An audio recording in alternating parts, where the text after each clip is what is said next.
Coming to you live from the JRE Tobacco Aladino Mobile Studios, it's the Cigar Pulpit.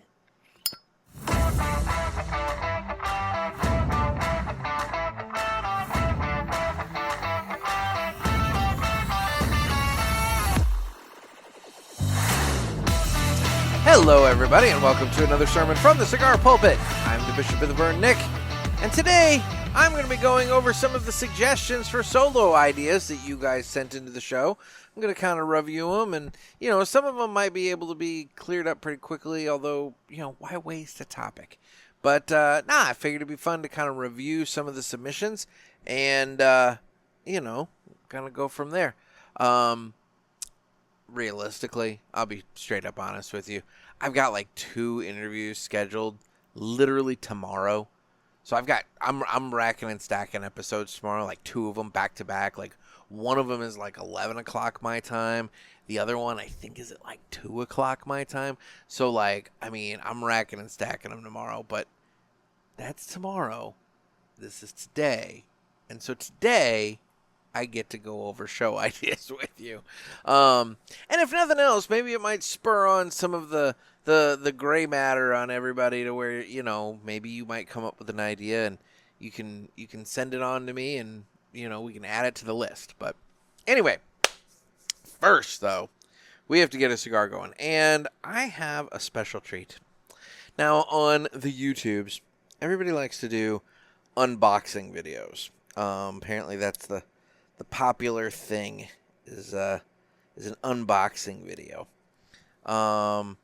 And so, or at least it used to be. I don't know. I'm not up on the current stuff. But anyway, I got a little bit of it was a heavy mail day for me. I got a couple of boxes from the mailman. And the mailman, he brought me one box in particular, and that contained 2 boxes in it. It's funny. But what it contained is this box. This is the JFR Lunatic. It's the Hombre Libre Habano. This box contains 28 6x54 Toros, featuring a Habano wrapper, Nicaraguan binder, and Nicaraguan filler. And just because they sponsor the cut, I did buy this box from 2guyscigars.com. That's the number 2, guyscigars.com. And a box of 28 on 2guyscigars.com runs $214.99, which makes it $7.68 per cigar, since there's 28 of them in the box, which then saves you $1.10 off of the single price. So if you were to go to 2guyscigars.com and you were to buy a single one of these, it runs like $8.79. But if you buy it by the box, it's a little higher one-time shot, but at the same time, you're now only spending $7.68 per cigar, which, you got to spend money to save money. That's what I'm saying. So, but we're going to open up this box so that I can get a cigar to smoke. So I have my little knife here. I'm going to just kind of do this. There we go. Get the, oh, shit. I dropped that knife. Well, dang it. I was going to need it for the stickers on the side of this thing. Damn it. Why do things not go my way sometimes? Anyway, there we go. There's a throwback for everybody. We got plastic. All right, well, shit. Where the hell did that go? Why is it that I always do this shit? Oh, and of course, it's right by my foot there. I've been losing weight, but I haven't lost enough weight to be able to contort myself down there without moving my chair to get this. So, oh, god damn. Unfortunately, that means we got to do that. This chair also does not slide well on the concrete of the garage, so I have to, kind of pick it up and lunge it back. It's very, very awkward. There we go. All right, well, that wasn't what I intended, but we have the knife again. So now we're going to cut this guy open. We're going to find the seam, cut right through that fancy little Casa Fernandez Aganorsa sticker. there on the side. Ooh, ooh, ooh. Okay. I think I did it. So we got that cut there. And then theoretically, if I did this correct, I should be able to just do this and oh, look at that, guys. Look at that. 28 beautiful little cigars, all just waiting for me to smoke them one at a time. Oh, I love the packaging. Like, and it's not just JFR.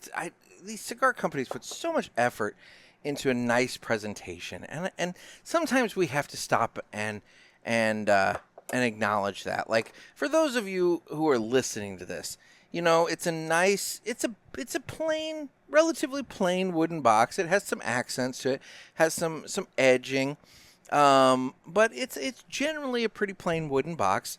But then when you open it up, you know, all the cigars, there's a little thing kind of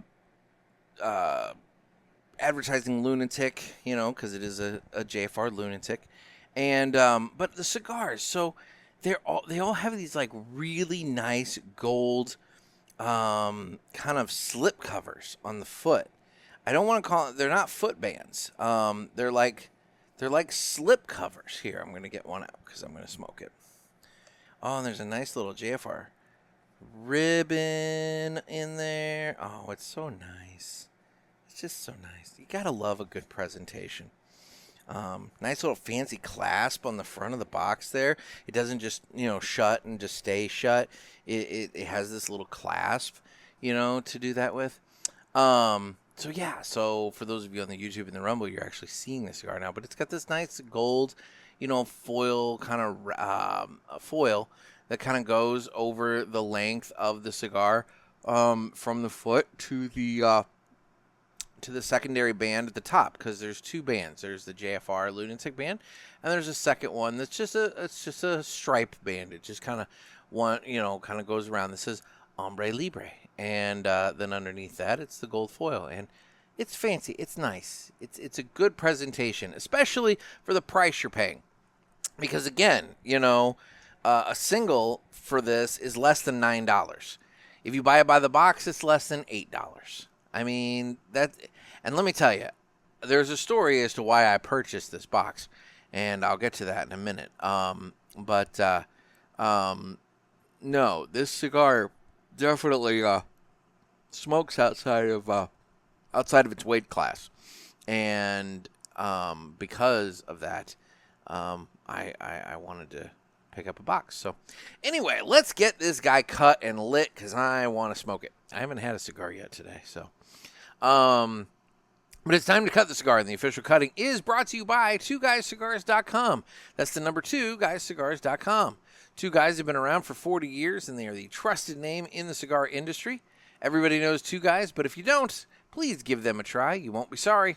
Family owned and operated, 2guyscigars.com does the very best to provide a great selection, fair prices, and excellent customer service. There's nothing else you could possibly want. I actually went to 2guyscigars.com. Oh, God, what day was it that I did this purchase? Was it Thursday?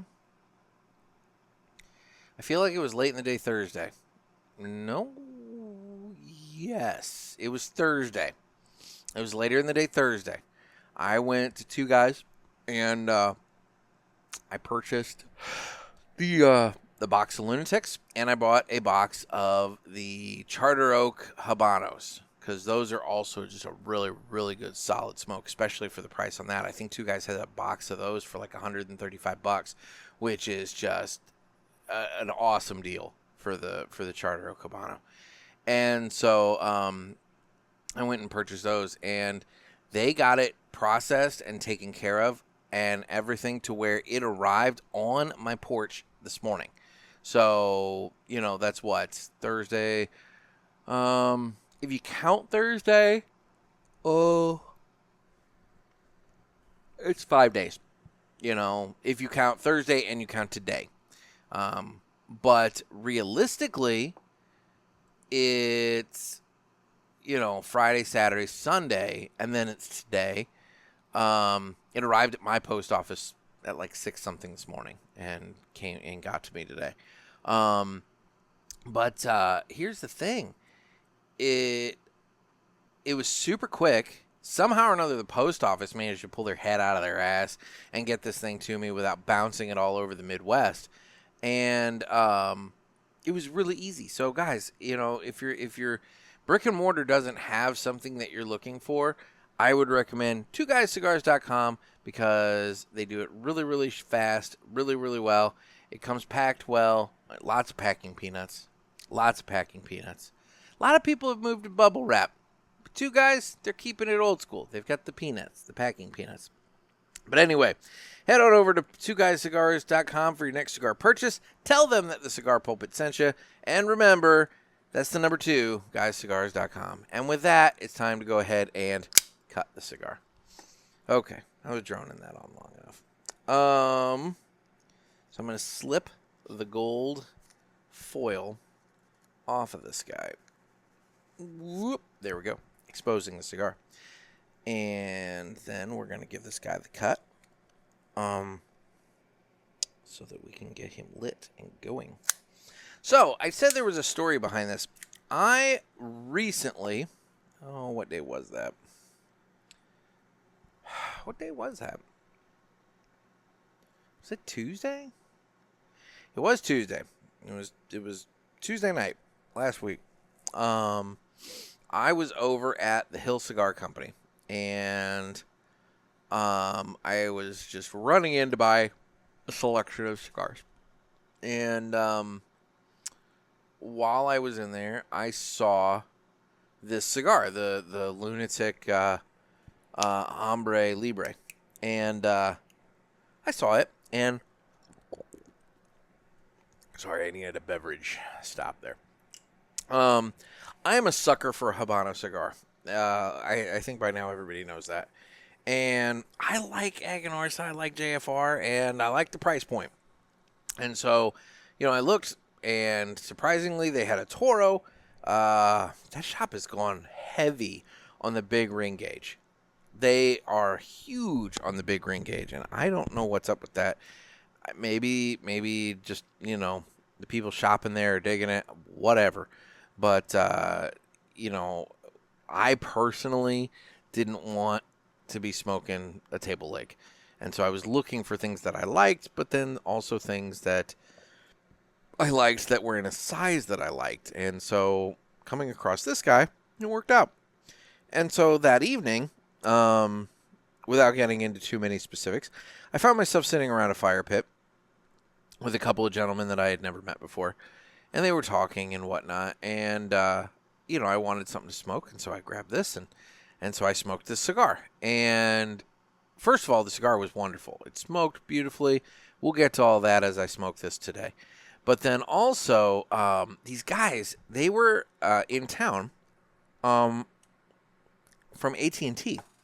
And they were in town to fix the internet for everybody that was impacted by the tornado. They were there for tornado relief, efforts. And so we got talking about all kinds of shit, like some of the stuff they're seeing. We got talking about, some of the stuff they had seen in other locations. It's interesting. I learned about stealing copper wire and how to find somebody that has stolen a bunch of copper wire, what you got to look for in order to be able to track them down and find them. Look for smoke, because apparently when you steal copper wire, you then have to take it somewhere and burn it in order to burn away all the plastic and the coating and everything that's on it to melt all that off so that it's just the copper. So if cops would just drive around and look for a big smoke plume, they're going to find somebody burning copper. But anyway, whatever. So yeah, it was an interesting night. I enjoyed the cigar. I met some nice guys. I gave one of them a sandwich shop recommendation. I saw him 3 days later, and he told me that in those 3 days he'd already been there 3 times. So, he obviously liked it. But how can you go wrong with a sandwich called the Porknado? But anyway. All right, time to listen to the greatest commercial you ever heard while I fire this thing up.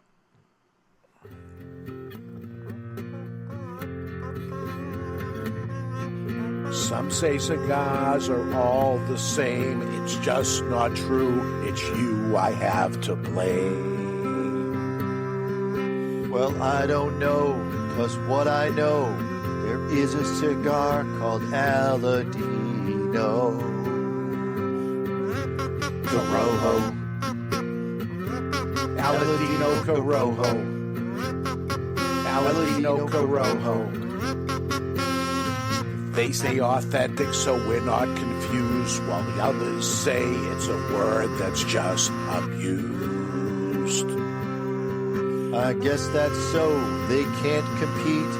At least I'm sure Aladino can't be beat. Corojo. Aladino Corojo.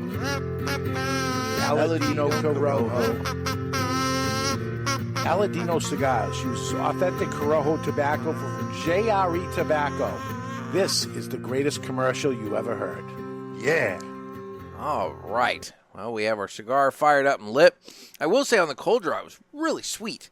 Borderline syrupy sweet. I don't want to, I hesitate to say like maple syrup, but like it was very sweet on the cold draw. So that quickly goes away when you fire it up, and smoke it. It's definitely something that's on the cold draw exclusively, at least in my experience so far. But it was good. It was nice. It was different. So it's not sugar tipped. It's not a cigar that's been infused or sugar tipped or anything. So don't think that. But all right. So it's another kind of random episode because, like I said, I've got the two specific topics going tomorrow, and tonight I was just like, what am I going to do? So I came out with this solo show thing. Before I get into that, it's Tuesday, so I'll give you my personal health update. I got on the scale today, and I got on the scale for the first time in 2 weeks. The last time I was on the scale was when I was at the doctor for the last time. And I knew what I was at then. And so I got on the scale today. And lo and behold, I had lost 10 pounds in 2 weeks. And I mean, guys, I don't know about you, but I'll take 5 pounds a week coming off. Like, all day, every day. I will take 5 pounds a week coming off. Now, is it going to be like that forever? No, of course it's not. There's going to be plateaus and all kinds of different things. But this is my body kind of reacting to what's going on. But, yeah, I'm thrilled. I'm over the moon. I will say that I then looked up in my Amazon search history to see when I ordered my scale and when that arrived at the house. And that kind of gave me an idea as to kind of the period of time that we're talking about here. And so the scale actually arrived at my house on hang on here, let me bring up my note here just so that I get this completely accurate. I don't want to lie to you guys. My scale arrived at the house on March 1st. It was a Saturday. And it arrived at my house, and when you get the scale and you haven't been on one for a long time, and let's be real, you bought it because you need to know, and you know that it's going to be something you got to be concerned about. Of course, you're going to get on it. And,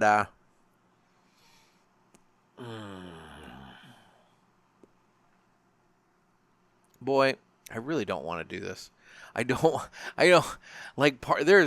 This is one of those times, guys, where I'm being way honest with you to the point that it's like, do I really want to give out numbers? Because I really don't. Like, I'm embarrassed by it. I will flat out say, when I saw the number on March 1st, I was mortified with myself. I was embarrassed by it.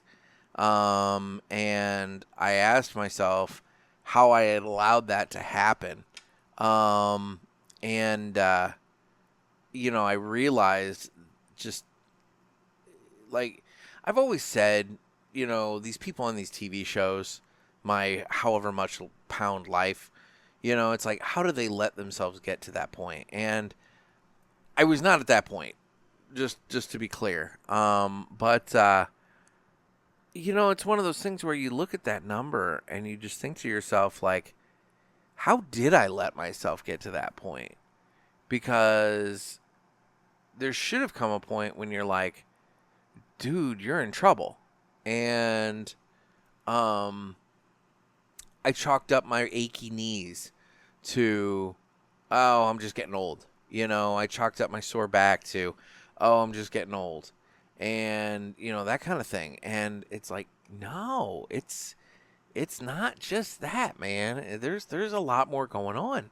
And so, on March 1st, I was looking at a number that shocked me and concerned me and, whatever. Did I take it seriously enough at that moment? Perhaps not totally. I did take it seriously enough to start a membership at Planet Fitness.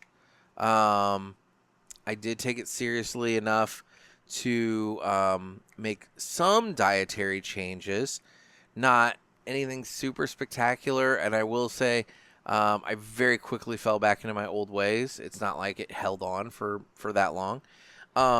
But what I will say is, over the course of March, April, and then most of May, because the next time I have a weight record here is May 29th. So I have a record for March 1st, and I have a record for May 29th.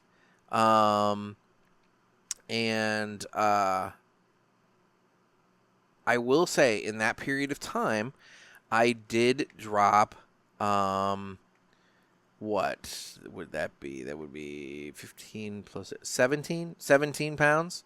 So I did drop 17 pounds in those, 3 months. Okay. But I wasn't taking it seriously. I think I went to Planet Fitness like once in that entire 3-month period of time. It's not like I was like really like hitting the gym too hard. And it was one of those things that I made excuses. I signed up for the gym on March 1st, which, let me go back to the calendar here for a second. Yes, that was a weekend I had my son. And so I signed up, but I was like, but I can't go today because I have my son. And, I want to go at night. And, he's sleeping and I can't leave him here by himself. So that's okay. We'll go tomorrow night. Well, then Sunday night comes along. I drop my son off at his, mom's house. And, but I'm exhausted. I've had my son all weekend long. I'm tired. So, I'll go tomorrow night. And next thing you know, I've had this damn membership for, a couple of weeks before I actually use it for the first time. And then I go, and I am so incredibly out of shape at this point. And that number is just rattling around in my head. And, God, I could tell you, and it would probably, I would hope. I don't know if it would. It surprised me. I will say, even I look at myself in the mirror every day, so I know what I look like. But, I will say, when I looked at myself, I was like, fuck, really? I'm that? So, maybe it wouldn't, maybe it would, maybe it wouldn't surprise you. But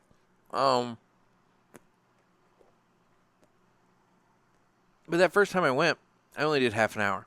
I couldn't go for a full hour. I did half an hour on the treadmill, and I left there and I told myself, like, it's okay. We'll be back tomorrow. We'll do another half an hour. And then the next day we'll do 35 minutes and we'll keep at it and blah, blah, blah. But I didn't go back. I got busy. I did this, I did that. And before long, it's been a week. Then it's been 2 weeks. Then it's been 3 weeks. And now I'm paying for a gym membership I'm not using. And so then on May 29th, I went to the doctor. I found myself a PCP and went to the doctor, primary care physician. And I got on the scale there, and I saw the number, and it's horrifically sad. I was happy to see that it was 17 pounds down, but I was still over a certain benchmark, and I was embarrassed by it. I still was embarrassed by it. And I knew exactly what the conversation was going to be. And this is why I avoided going to the doctor. I think I've talked about this on the show before. That, I knew what I was going to hear. I knew I was going to go back in that room, and one of the first things I was going to hear was, Nick, you got to lose the pounds. You got to lose some lbs, man. And, losing weight sucks. It's not fun. And, it's just one of those things. It's just not fun.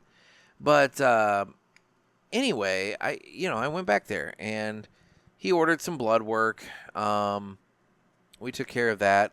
I've gone over all that on the show before. And so I came back on June the 16th, which was, give or take a little, just right around, slightly over 2 weeks after that May 29th. And in those 2 weeks, just from, again, some dietary changes and starting to go back to the gym, because after that May 29th meeting with him, I did start going to the gym a little bit.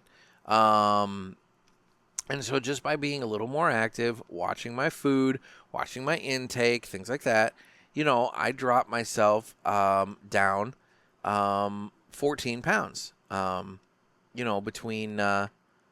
between, right? Yeah, 14 pounds between May 29th and June 16th. Sorry, math is not my strong suit. And I didn't do the numbers. But, so I'm on the right track. I'm now under that one benchmark that I'm talking about. I'm no longer rocking one number. I'm now, the front number is different. And I'm still not happy with it. We got another number to go before I'm happy. But I wasn't nearly, I was embarrassed, but I wasn't as embarrassed because I'd gotten below that benchmark. And we talked about that. But like I told you guys on the show, we talked about my A1C, we talked about my blood sugar, we talked about a couple other things. And, the long and short of it is he had a very frank conversation with me about, dude, this is what you need to do because otherwise you're not going to make it to 60. And boy, that rings in your head, and it rings in my head every day. And I've been really good, and it hasn't been easy. And don't get me wrong, I don't feel it's been easier than I thought it was gonna be. I can't say that I'm like I have felt deprived in any way during this. I'm not going to say that it's like the simplest thing, because, no, I can't just go and grab myself something from fast food, and I can't just go and get a sandwich somewhere that's just like on a really thick, crusty bread, or something like that. I can't. I can, but it's not gonna help me. I have to be more conscious of what I'm putting into myself. And so there has been some of that. But on the flip side of that, though, what I have found is that what I have done, what I have eaten, what I have consumed, none of it has been anything that I hate. I mean, I'm finding things that I'm fine with. And I'm not missing anything. Like, I don't miss French fries. I haven't had a French fry in, well, it's June 30th. I haven't had a French fry in definitely over a month. It's been a while. It's been a while. It's been at least a month since I've had a French fry. And I don't miss it. to be honest, they were getting really boring. Everywhere that I went, even the places where I liked their fries, I was bored with them. I wanted something else, and so I'm happy. I'm doing fine. But anyway, so this is all a super long way of saying that I got on the scale this morning and I was 10 pounds down from June 16th, and so that's 5 pounds a week for the last 2 weeks, and so I've been very happy. So all total, let's do that math. And I'm gonna need the calculator for that because there is no way I'm doing that in my head. All total, I am down 41 pounds since March the 1st. And what's kind of sad is I noticed little things, but I haven't really noticed a big thing yet. And I find that kind of sad because it's like you would think after 41 pounds, you would notice some big things, some big differences in your life and how you feel and everything like that. And I haven't gotten to the point that I've lost enough yet that I feel like there's something significantly big. I will say my knees don't quite hurt as bad when I get up out of a chair. I'm not making the old man groaning noise when I'm standing up. My back doesn't kill me nearly as much. I'm walking 2.5 miles in an hour, whereas before I couldn't even go more than half an hour on the treadmill. So I mean that's I feel like that's something. I'm at the point that I'm expanding off of just doing the treadmill, doing other things because it's so many things to consider. It's a weird life that I find myself in right now, but I don't know. And I'm using my insurance more. Like I just signed up. I just made an appointment with the eye doctor today. This will be the first time I've gone to the eye doctor since the end of 2021, December of 21. So it'll be 3.5 years since I've been to the eye doctor. When I go on later this week, and I need to go. My prescription, look, if you're on YouTube or Rumble, you see my glasses, I have bad eyes.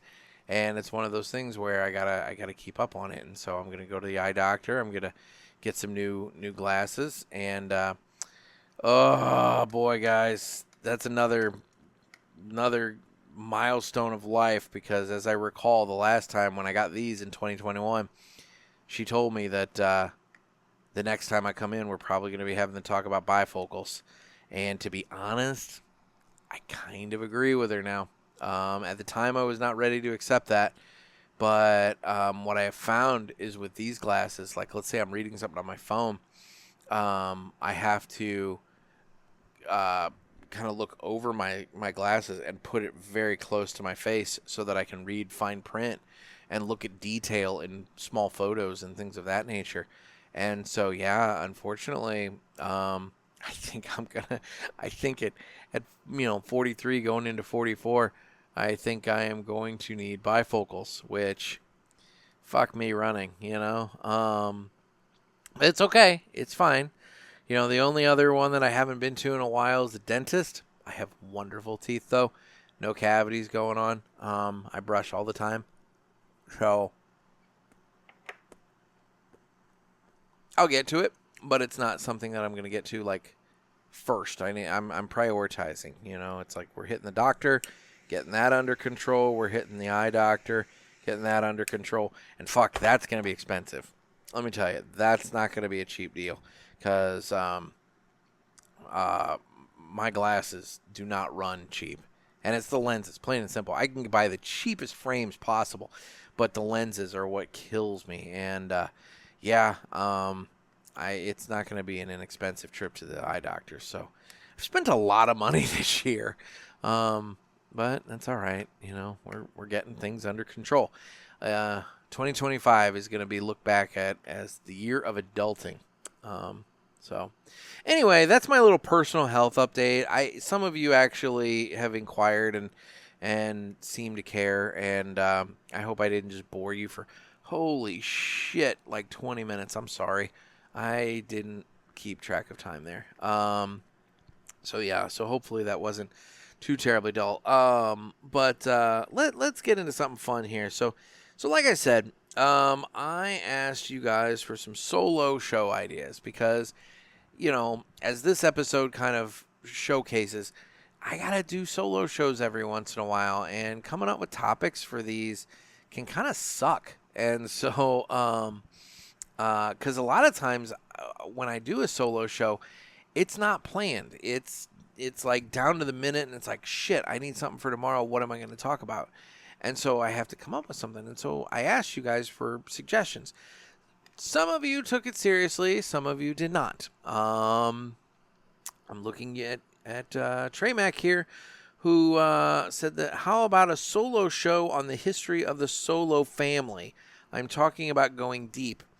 And I assume based off the Solo family, he's talking about Han Solo from Star Wars, and they're his children with Leia and et cetera, et cetera. I'm not a Star Wars guy. I'm just not. As much as I am a giant nerd on a lot of different things, Star Wars is one that I just never truly got into. I've seen all the movies, haven't seen any of the TV shows, although Paul has reached out to me and told me that I have to watch Andor because Rogue One is like my favorite of the Star Wars movies, and he's like, if I like Rogue One, I'm gonna love Andor. And I have heard that enough different places that Andor is on my watch list. So that will probably be the one Star Wars show that I go and check out. So there's that. But anyway, so there's that idea. Now, some of you guys had some suggestions that were more personal. Like for example, I had a suggestion about talking about my comic book collection. And talking about maybe doing a deep dive into my humidor, telling stories associated with different cigars, things of that nature. How I got them, etc., etc. That's coming. A humidor tour is coming. I've been working feverishly when I can to get my big cabinet humidor that I recently acquired stocked up and organized. I will admit I'm working with the Cigar Oasis in there a little bit. So it's I filled it with water when I got it. And I think it burned through water pretty quickly, and unfortunately I did not check it as quickly as I should have. And so when I went back to it, it was pretty dry. The tank was pretty dry. So now I think I need to, I definitely am going to stay on top of filling that tank. But I need to watch it. It definitely seems like that thing goes off a little bit more than maybe I thought. Definitely more than my other one. Because I had a Cigar Oasis I have a Cigar Oasis in my little Winador humidor, and fuck, man, the water in that thing stayed great like for a year. I mean, it was like unreal how little water that thing used, and it kept that thing perfect. This cabinet, though, I don't know if it's got a leak or if it's just a bigger space or what's going on, but I'm having to put more water in it than I anticipated. So that's something. But anyway, to the point, there will be a humidor tour coming soon, and I will go through all of my cigars and where I procured them as best I can. Some of them I'm looking at it and I'm like, where the hell did that thing come from? You know, there we go.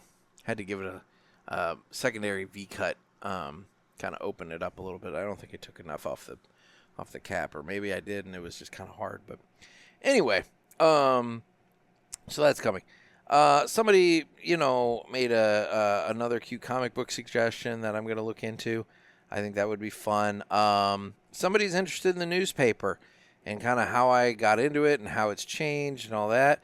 I mean, that's an easy one. I think I did that one in the past at one point. I might have to go back in the archive, see if I can locate that episode and comment on the Facebook, thread about that and say, dude, I think I may have done that already, which I say that to say I do not remotely fault anybody for not realizing that I had already done that, considering, I have put out like 600 episodes over the course of 5+ years. So realistically, no, you're not being judged at all for not realizing that I may have already done something. Cause, shit, I got done doing the episode recently about the characters that you meet in the cigar lounge, and everything. And as I'm editing this up, I'm thinking, did I do this already? I feel like I did this already. And I may very well have. I never went back to look because at that point I was like, well, screw it. It's what's coming out. Whether I did it already once or not, it's what's coming out. So you get to the point that it's like, we'll just repeat ourselves a little bit. That's fine.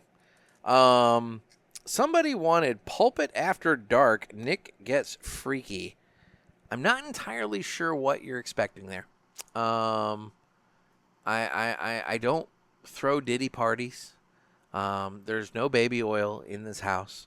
I don't know exactly what you're looking for with Nick getting freaky. But and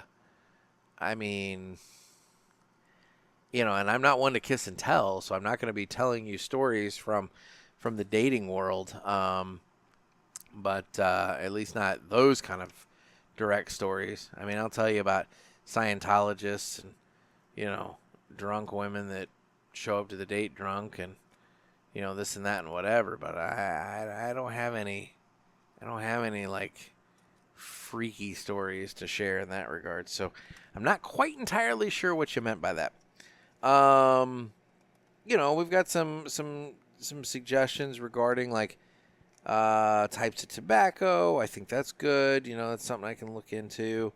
Some of them require me to do research. Other ones I can just do off the top of my head. I like the ones I can do off the top of my head because it's like I can sit down, bang it out, and move on. But I'll do research. One person said Canada, quiet enemy or friendly maple syrup product maker. Boy, that's a good question these days. I do like the Canadian maple syrup. However,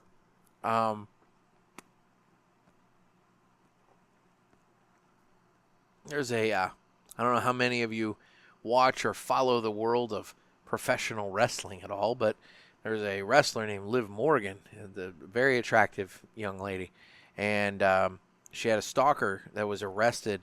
He was hanging outside of her home for 2 hours with a fairly significant-looking pellet gun and, left a note and all kinds of other shit for her and everything. He stalked her. And she was not home at the time, so, it wasn't a thing. But he was arrested, and that dude is looking at some real prison time. And the thing is, he's from Canada, I think. I don't know if it's Ontario. He came from Canada, from what I heard. Canada, you guys, you can keep your stalkers up there. We'll take your maple syrup, but you can keep your crazy people. We don't need those. We have plenty of them on our own. We don't need your crazy people as well as ours, so we're okay there. There is one.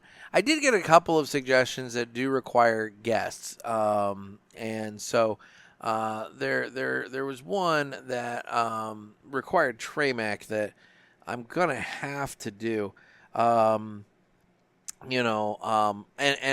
there is one show suggestion that I'm probably going to end this segment on, because I'm very amused by it. A lot of you talked about value cigars, and I have been threatening to do a revisit to the Battle of the Budgets, where we talk about cigars in the $6 to $8 range. Go a little high. I think I kept it 5 and below for the last Battle of the Budgets. I think this time, due to just rising costs of everything, I'm probably going to have to go between $6 and $8.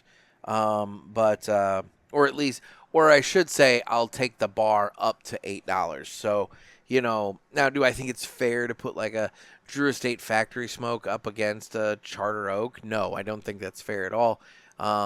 Which is why I might have a lower cap put on it. But maybe I'll do $5 to $8, because since I did $5 as the cap last time, this time I'll do like the secondary round where it's between $5 and $8, and everything. But that will require some assistance to do, because somebody has to take the bands off and mark the cigars in such a way that they know what they are, but I don't. So that's something I'll have to look into, is how I can get that set up and taken care of. And also, quite frankly, I do like the idea of that being like a panel, so that it's not all on me, because then it's just my own personal preference. Versus if I have a panel of people, we can go and look at it that way. So I don't know. I'll have to figure out the logistics on that. We'll see. We will see what we can do there. That might be something I do in the fall, because now that I think about it, I might have some house guests this fall. And if I have the house guests that I'm thinking I might have, I might force them to... We're not going to have a round of 16 like I did with the $5 and under. But I might pull together 8.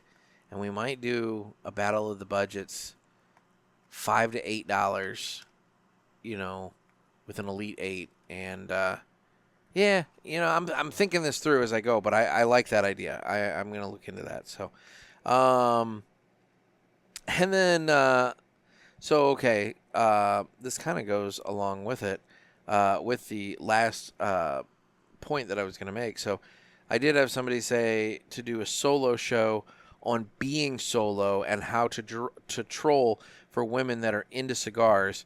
He'll take notes, tips, and tricks. Trey Mac's advice is not working. No shit. And, it goes from there. I will have to put my thinking cap on that, because I don't really know the best advice I have for you on that front. I think you just got to get lucky in that regard, because let's be real, if you're going to a cigar shop and you're looking for single available women, I'm not saying they're not out there, but they're more than a diamond in the rough, man. They're more than a unicorn. They are a fucking they are a myth, practically. They exist, but there's not many of them. And at least certainly not around my area. It's not something you see. Typically, if there's a woman in the cigar shop, she's a wife or girlfriend of somebody else that's there. And you can, it's what it is, but you're not taking her home,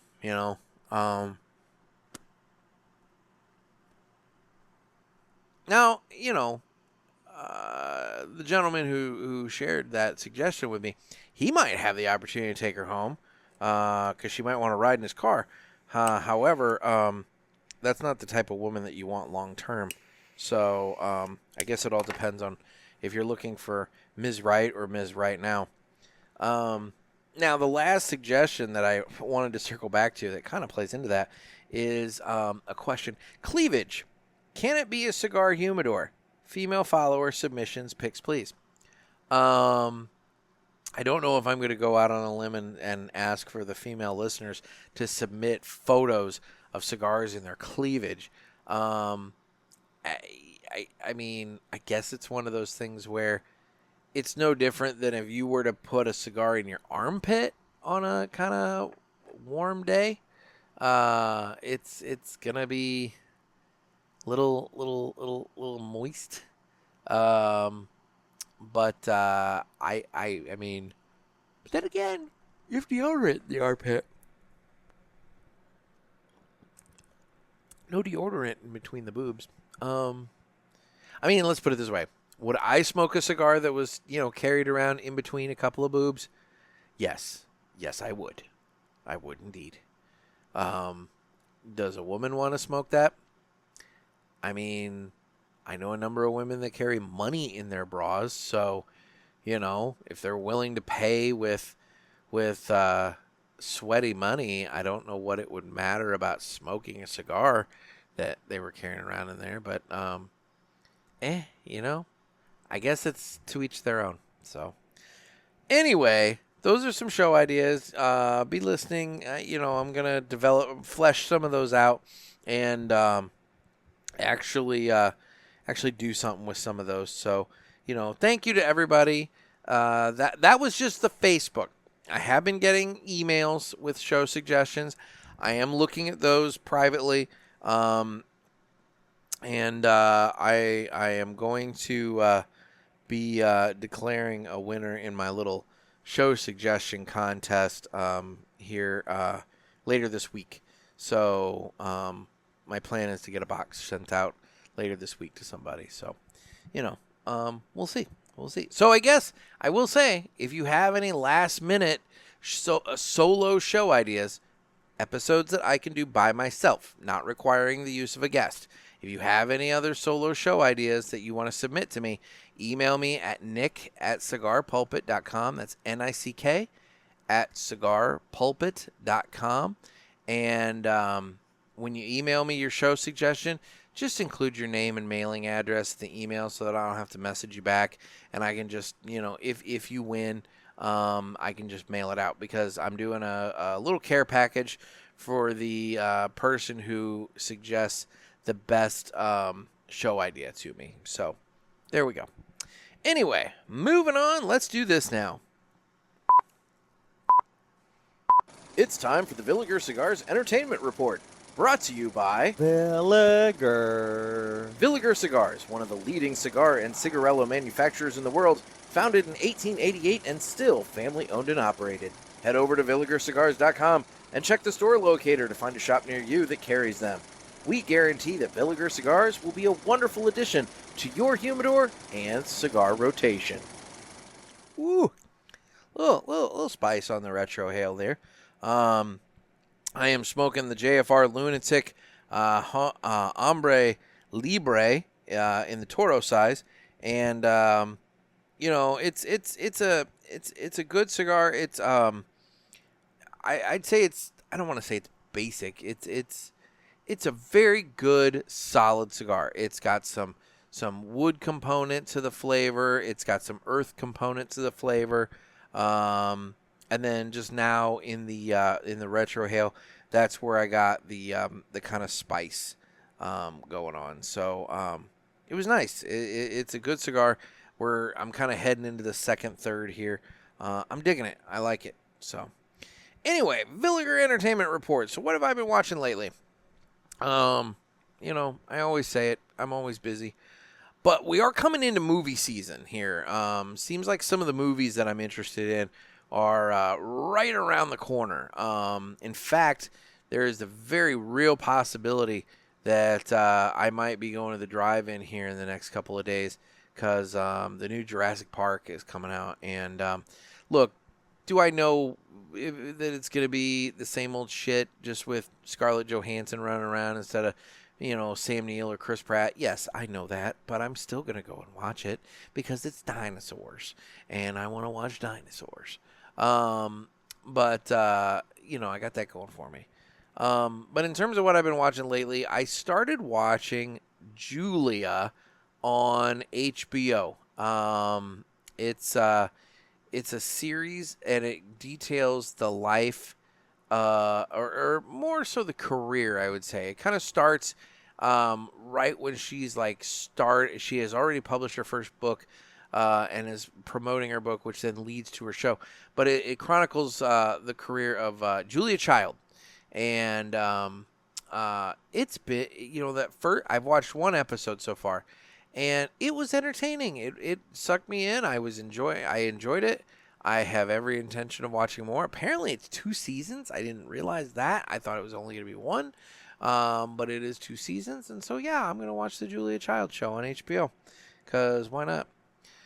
The other one was a movie that was on. I was flipping around and stumbled across it, and it's one of those movies that I like, and when I stumble across it, I watch it from wherever it's at, but I caught it really, really, really early, right at the beginning practically, and I was super happy to do so.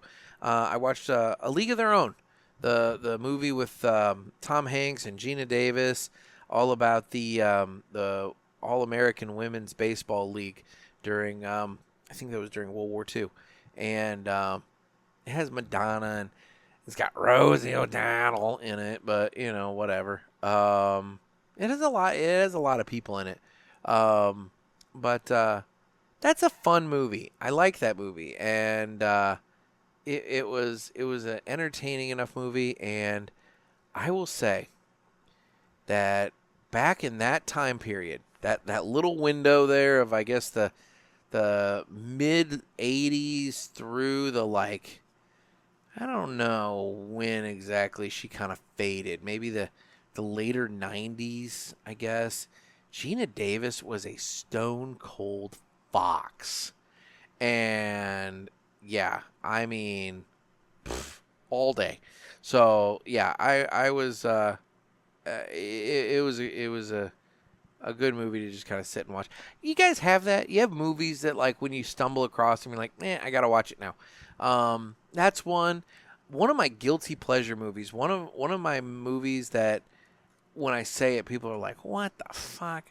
But I love it. It just it's funny. It's got a little romance to it. It's got a little bit of everything. Is Tin Cup. It's the movie with Kevin Costner and Cheech Marin and what's her name? Renee Russo.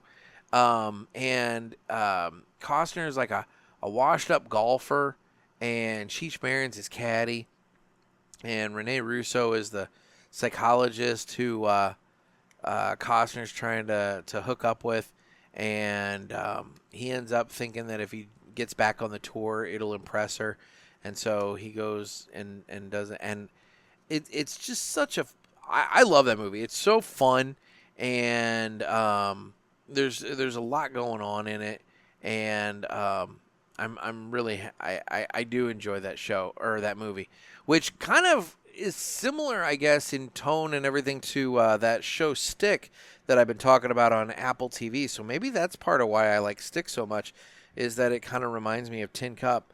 I haven't watched Tin Cup in a while. I might have to find that and watch that soon, because that's one of those ones that I just put it on and I just zone out and I enjoy it. I don't know. It's a fun movie. But anyway, so yeah, that's kind of what I've been watching lately is those. Yeah. So we'll move on now. We'll move on to this. It's time to fly high with Blackbird Cigars. Blackbird Cigars offers you remarkable quality using the most delicate and finest tobacco to always ensure that you're receiving unsurpassed cigars. Blackbird Cigars strives to give you undoubted repeating flavor for every cigar you smoke and impressive quality so that you can always expect greatness. Check out their website for a full list of stores carrying Blackbird Cigars and give them a test flight. Blackbird Cigars, can't clip our wings. Okay, so today, Terry Fox was a young Canadian athlete, humanitarian, and cancer research activist who became a national hero through an act of staggering courage and determination. In 1977, at just 18 years old, Terry was diagnosed with, I'm not even going to attempt the technical term, I'm just going to say bone cancer. His right leg had to be amputated above the knee.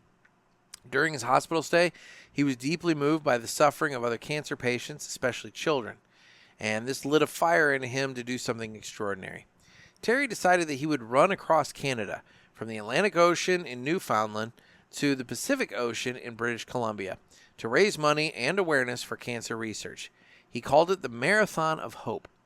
This was no ordinary run. Terry was going to run a full marathon, 26 miles, every single day, on one leg and a prosthetic.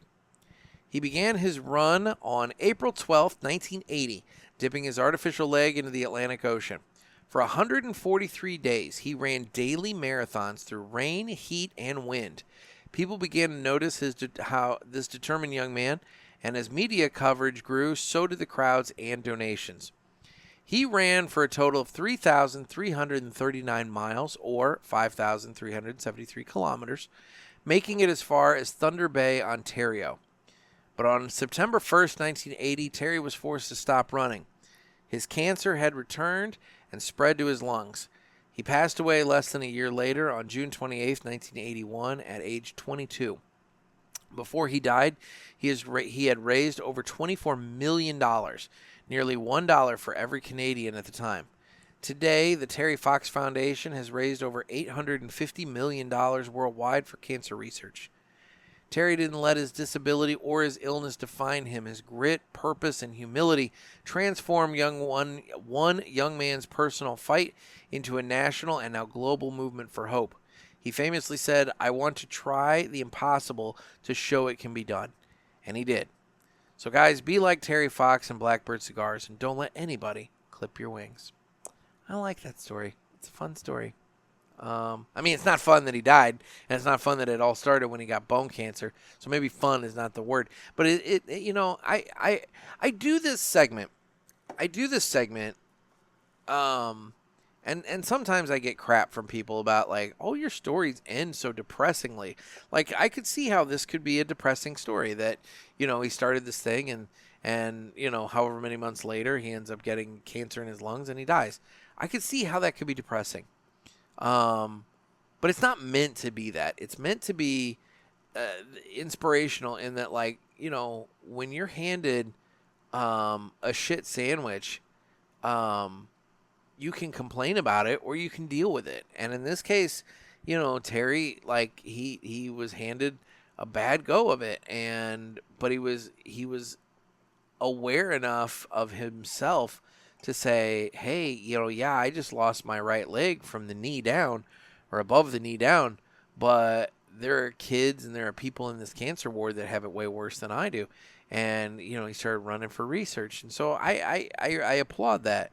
And I think that we all need to applaud that. And, so I that's why I do the segment is, it doesn't take, you don't have to have billions of dollars in the bank already to make a difference. You can be just one dude doing something that you think is relatively small, and you can end up changing the world. So there you go. That's my little PSA.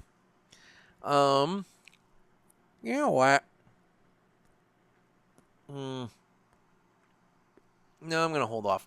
I was going to do the 3 cigars I smoked and enjoyed this week, but I think I'm going to hold off because I literally am doing an episode tomorrow with a couple of guests, and I get the feeling that would be fun to do in that show. So I'm going to hold off on it this time so that I have it for what will be Friday's episode.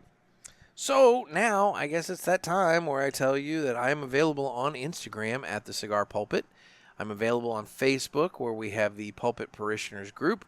You can get in on the fun over there. I am still dealing with Facebook declaring a lot of posts as spam. I do try to go in there and clear those out a couple times a day. So if your post doesn't show up right away, it will eventually show up. I just have to tell them that you're not spamming me. I'm available on Twitter/X. You can watch this on YouTube and Rumble. You can also watch it on Spotify. If you're one of those people that uses Spotify to listen to it, you have the option of watching the show on Spotify if you so choose with Spotify video. And then I do need your calls for the Ask the Pulpit episodes. Those are really good ways for me to do solo shows, but then kind of have somebody, at least virtually, to talk to. So give me a call on the hotline at area code 863-874-0000. That's 863-874-0000. And, call in with your questions, concerns, thoughts, criticisms, whatever you have for me. I take it all. And if it's a really wretched question, I give you the Adam Protocol. But, it's fun. So just, give us a call and, join in on the fun of the Ask the Pulpit calls. I will say, I did get a message from, again, Paul. And Paul, I did talk about how I've been getting a lot of spam calls and how they're coming from that area code 863. And I'm thinking, well, fuck, why is my number, my pulpit hotline number, I'm like, surely I'm not in like the hotbed of spam calls, like, oh God, people are going to think my hotline's a spam number, but I guess you're calling me. I'm not calling you.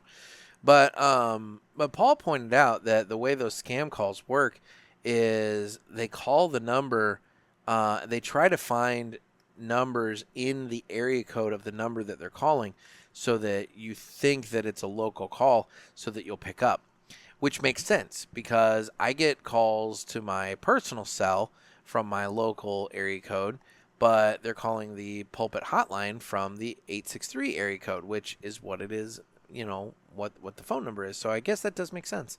I didn't put that together. So anyway, I appreciate the insight there. Otherwise, I'm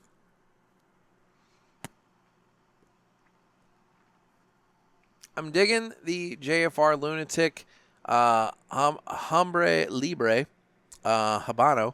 It's I bought this box specifically because I dug it, and I thought, you know what, that is a cigar that could enter into the everyday rotation. That is a cigar that is one that I could just have while I'm driving to my printer and getting the newspapers. That's one that I could sit and just have when I'm working on layout. That's something that I could have when I want something that I know it. I don't need to sit and analyze a cigar. I can just sit and just smoke one and just, burn one and everything. And so, yeah, I dig it. I think this Lunatic, especially for the price point, I think this Lunatic is going to enter the rotation. Definitely at least through 28 of them. Well, 27 after this one. But I truly believe that, to be honest, I might very well end up getting this into the regular rotation going forward if I dig it. And that Charter Oak, I need to remember to be on top of that because, man, that's a box of 20 for $135. That is not bad at all. I mean, shit, let's just do the math on that for a moment. So 135 divided by 20, that breaks down to $675 a piece. That is a hell of a deal for the Charter Oak Habano. So yeah, that's another one that I need to, and guys, speaking, for cigar purchases, generally I am a singles buyer. I'll go to the store, and I think that has to do with my region. I've talked to various people, and different regions of the country buy differently. Part of it is your shops train you in a certain way. But part of it is just, you just buy differently. I tend to be a singles buyer because I like to try a whole lot of different things.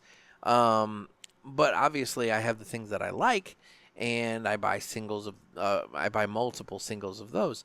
I'm not really much of a box buyer, partially because, it is a bit of an investment at one time, but also, quite frankly, none of the shops around me are keeping up with their inventory in such a way that I can guarantee I can walk in and buy a box of something. You know, all of the shop, like, yes, all of the shops. There's one that I can think of that has a pretty good selection of back stock, but even then, it's not guaranteed that I'm going to have, that it's going to be one to show, one to go. You know, but every other shop that I can think of, they typically have the one box that's on the shelf, and that's it. You know, they might have one box in reserve, but typically it's what's on the shelf, and so you don't really have the choice. I don't know. You know, there's obviously reasons for that. Those shop owners maybe don't have the disposable income to have inventory just kind of sitting there. But on the flip side, part of me thinks maybe they would actually sell more if they did. Oh, you know what? I thought of two more, but they are super inconvenient to get to. The parking there sucks so badly that I can't tell you the last time I've even been to either one of them. Anyway, that's neither here nor there. But yeah, I mean, I think if a store, I think I would probably still be mostly a singles buyer, but I do think I would buy more by the box if perhaps I had that option, especially for things like the Charter Oak and this Lunatic, this JFR Lunatic, because the price point and the savings that you get by buying from buying on the box and getting it cheaper that way, it adds up, and over time, you know, it helps really alleviate that cost for your habit. So anyway, I don't know. So all right, guys, I have rambled on plenty tonight. I got a couple of really good shows coming up for you, so be looking forward to those. Hopefully tonight didn't bore you too terribly much, and we can circle back again on Friday and have a good chat. So, before I go, PulpitFest tickets, general admission, still available. Head on over to eventbrite.com. Get your PulpitFest tickets. Come on down and visit with us, especially if you live in Florida. You don't have to fly. You can just drive. It's a super nice area, and it's Palm Coast. It's August 22nd through the 24th. You know, we're going to have the crew from Villiger there. We're going to have the crew from Aladino there. We're going to have Dave Garofalo and Ed Sullivan from the Cigar Authority there. We're going to have the companies are reaching out to me about goodie bags and submitting stuff for the goodie bags. You guys are going to have a hell of a goodie bag coming to you again this year. It's going to be a lot of fun, and it's chill, but it's also a lot of fun. You're going to have a good time. So come on down to Pulpit Fest, and you know, let's get a party going on. So it's August 22nd through the 24th, Palm Coast, Florida, at the Ash and Ale Lounge, and get your tickets at eventbrite.com. With that, it is time to say goodbye. Guys, this has been another sermon from the Cigar Pulpit. I'm Nick. Everybody stay safe and stay smoky.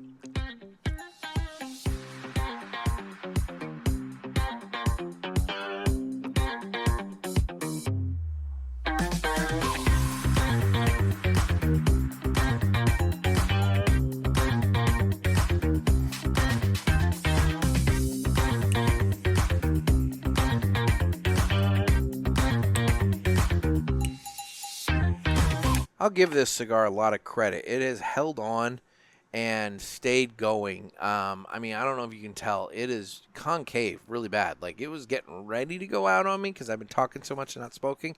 But I will give this JFR a lot of credit. It has stayed going through all of my yakking and everything. And so this is a damn fine cigar. I enjoy it. Anyway, thank you guys. Have a good evening.